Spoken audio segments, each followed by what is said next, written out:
नमस्कार, मैं हूं सुधीर चौधरी। स्वागत है आप सभी का आज के ताजा तरीन खबरों में। उससे पहले आपने चैनल को सब्सक्राइब जरूर कर लीजिएगा।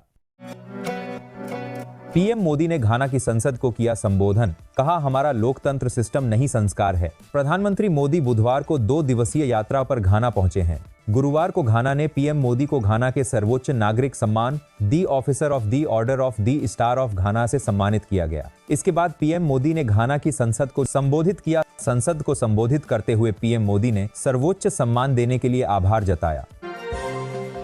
राज्यसभा सांसद समीक भट्टाचार्य बने पश्चिम बंगाल भाजपा के नए अध्यक्ष। रविशंकर प्रसाद ने किया नाम का ऐलान। राज्यसभा सांसद समीक भट्टाचार्य को आधिकारिक तौर पर पश्चिम बंगाल इकाई का नया अध्यक्ष घोषित किया गया। वह 2026 के विधानसभा चुनावों में पार्टी का नेतृत्व करेंगे। कोलकाता में आयोजित एक सम्मान समारोह के दौरान भाजपा नेता रविशंकर प्रसाद ने भट्टाचार्य को निर्वाचन का प्रमाण पत्र सौंपा।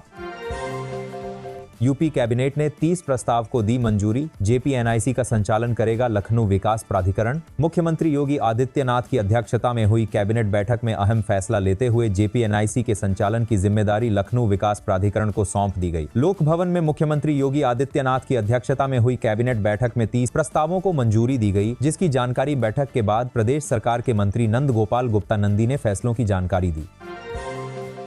बेलाम हत्याकांड में पूर्व सांसद धनंजय सिंह समेत 4 आरोपी बरी। 15 साल बाद आया फैसला। जौनपुर जिले के केराकत के बेलाम में हुए संजय निषाद व नंदलाल निषाद हत्याकांड में बृहस्पतिवार को कोर्ट ने अपना फैसला सुनाया। इस मामले में पूर्व सांसद धनंजय सिंह समेत कुल 4 आरोपी बरी हो गए हैं। बता दें कि 1 अप्रैल 2010 में बेलाम में घाट बैरियर के पास टोल टैक्स के विवाद में संजय निषाद व नंदलाल निषाद की गोली मारकर हत्या कर दी गई थी। मिशन अस्पताल में हुई 7 मरीजों की मौत। अस्पताल और डॉक्टर दोनों फर्जी लापरवाही से हुई 7 मौतें। दमोह शहर की मिशन अस्पताल में हुई 7 मरीजों की मौत मामले में राष्ट्रीय मानव अधिकार आयोग की जांच रिपोर्ट सामने आ गई है। मिशन अस्पताल के विदेशी फंडिंग सहित ईओडब्ल्यू को फर्जीवाड़े की जांच की सिफारिश की गई है। आयोग ने अस्पताल प्रबंधन और डॉक्टर को के परिजनों को 10-10 लाख रुपए मुआवजा देने और 7 एफआईआर दर्ज करने के निर्देश दिए हैं। बागेश्वर धाम में पंडाल का हिस्सा गिरने से बड़ा हादसा। 1 श्रद्धालु की मौत, 8 घायल। बागेश्वर धाम में यह घटना सुबह 7 बजे आरती के बाद उस समय हुई जब बारिश से बचने के लिए श्रद्धालु शेड के नीचे इकट्ठा हुए। बागेश्वर धाम में पंडित धीरेन्द्र शास्त्री के जन्मदिन और बालाजी दरबार के आयोजन को लेकर भारी भीड़ उमड़ी हुई थी। हादसे में 1 व्यक्ति की मौत हो गई जबकि 8 लोग घायल बताए गए हैं। गूगल की बड़ी घोषणा, अब जीमेल डॉक्यूमेंट्स और अन्य ऐप्स में मिलेंगे कस्टम एआई असिस्टेंट। गूगल ने एक बड़ी घोषणा, गूगल वर्कस्पेस के उपयोगकर्ताओं को गेम्स नामक कस्टम एआई असिस्टेंट्स की सुविधा मिलने जा रही है। पहले ये गेम्स केवल जेमिनी ऐप और वेबसाइट पर उपलब्ध थे, लेकिन अब कंपनी इन्हें जीमेल, डॉक्यूमेंट्स, सेलिडस शीट्स और ड्राइव जैसे वर्कस्पेस ऐप्स में जेमिनी साइड पैनल के जरिए शामिल कर रही है और यह सुविधा सिर्फ पेड वर्कस्पेस यूजर्स के लिए उपलब्ध होगी।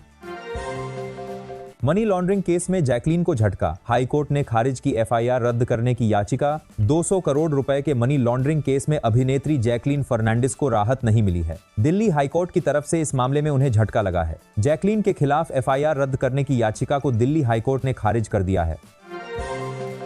काशी में सोनम का पिंडदान। दशाश्वमेध घाट पर राजा रघुवंशी की आत्मा की शांति के लिए हुई पूजा। वाराणसी जिले के दशाश्वमेध घाट पर महिला संगठनों ने सोनम रघुवंशी का पिंडदान किया गया। संगठन की महिलाओं का कहना था कि सोनम रघुवंशी द्वारा पति की हत्या करने जैसी घटना के चलते महिलाओं की बदनामी हुई। उसके इस कृत्य के कारण शादी करने को लेकर लोग सवाल खड़े कर रहे हैं।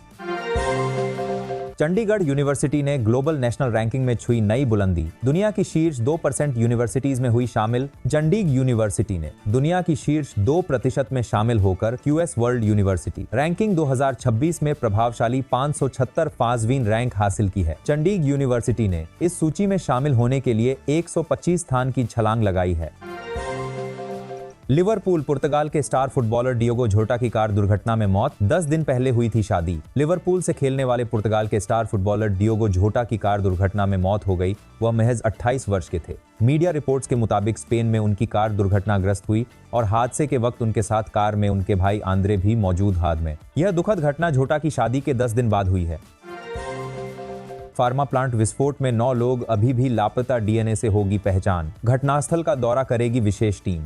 तेलंगाना के पशमिलारम में सिगाची इंडस्ट्रीज के फार्मा प्लांट में हुए विस्फोट में 9 लोग अभी भी लापता हैं। विस्फोट के बाद मिले अज्ञात शवों की पहचान के लिए डीएनए का मिलान किया जाएगा। इसके साथ ही विस्फोट के कारणों का पता लगाने के लिए राज्य सरकार की विशेष टीम गुरुवार को घटनास्थल का दौरा करेगी। वहीं विस्फोट में अब तक 40 से अधिक लोगों की मौत हो चुकी है।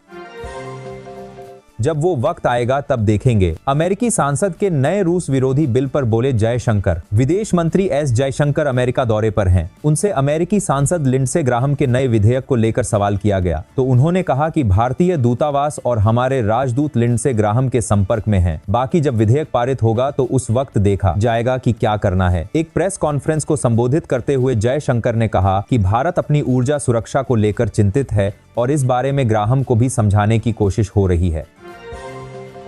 गिल 2002 के बाद इंग्लैंड में 150 रन बनाने वाले पहले भारतीय। इस मामले में की पटौदी सचिन की बराबरी। भारतीय टीम के टेस्ट कप्तान शुभमन गिल ने इंग्लैंड के खिलाफ बर्मिंघम में खेले जा रहे दूसरे टेस्ट मैच की पहली पारी में 150 रन बनाए। गिल ने मैच के पहले दिन शतक लगाया था और अब उन्होंने इस लय को दूसरे दिन भी बरकरार रखते हुए 150 रन पूरे कर लिए हैं। गिल 2002 के बाद इंग्लैंड में इतने रन बनाने वाले पहले भारतीय हैं। भारत के लिए आखिरी बार इंग्लैंड में इतने रन राहुल द्रविड़ ने बनाए थे। गांगुली को रास नहीं आया कुलदीप को शामिल नहीं करने का फैसला। सुनील गावस्कर ने भी उठाए सवाल। एजबेस्टन टेस्ट के लिए भारत की प्लेइंग 11 में रविंद्र जडेजा और वॉशिंगटन सुंदर को बतौर स्पिनर शामिल किया गया है। वहीं कुलदीप यादव को एक बार फिर ड्रॉप कर दिया गया। इस बीच सौरव गांगुली ने कहा, मुझे यकीन नहीं है कि भारत अपने 2 सर्वश्रेष्ठ स्पिनरों को खिलाए या नहीं। गांगुली के अलावा पूर्व भारतीय बल्लेबाज सुनील गावस्कर ने भी कुलदीप यादव को नहीं चुनने पर नाराजगी जताई। वीकेंड में झमाझम बरसेंगे बादल। दिल्ली समेत कई राज्यों को मिलेगी उमस से राहत। मौसम विज्ञान विभाग ने भी हिमाचल प्रदेश, उत्तराखंड, उत्तर प्रदेश, पंजाब, हरियाणा और राजस्थान में अगले 6 से 7 दिनों में बहुत भारी बारिश की संभावना है। इस अवधि के दौरान उत्तर पश्चिम, मध्य और पूर्वी भारत के कई हिस्सों में मानसून सक्रिय रहेगा। इसके अलावा महाराष्ट्र, छत्तीसगढ़, बिहार, बंगाल, सिक्किम और झारखंड में अत्यधिक बारिश की संभावना है। हिमाचल में बादल फटने के बाद 56 लोग अभी लापता। मरने वालों की संख्या 19 पहुंची। हिमाचल प्रदेश में बादल फटने से हुई तबाही में मरने वालों की संख्या 19 हो गई है। मंडी जिले में लापता लोग 34 से बढ़कर 56 हो गए हैं। मुख्यमंत्री सुखविंदर सिंह सुक्खू ने मंडी के प्रभावित क्षेत्रों का हवाई सर्वेक्षण करने के बाद रेस्क्यू और आपदा राहत के लिए वायुसेना की मदद मांगी है।